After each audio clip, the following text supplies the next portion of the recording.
Hi everyone, I will show you how to reset Instagram password. First of all, open your Instagram app.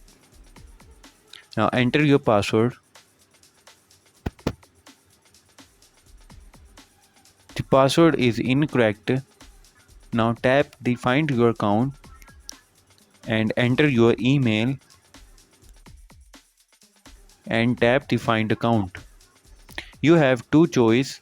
First one is email and second one is SMS. I will choose email and tap to continue. Go back and open your Gmail and open your mail from Instagram. Now you can see the two options.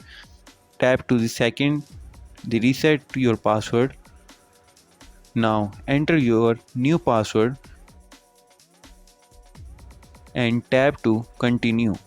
Now your password is reset. If there is a problem with this video, so ask in the comment.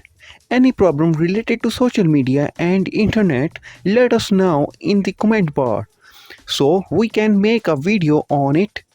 Please like this video and press the bell icon for any update.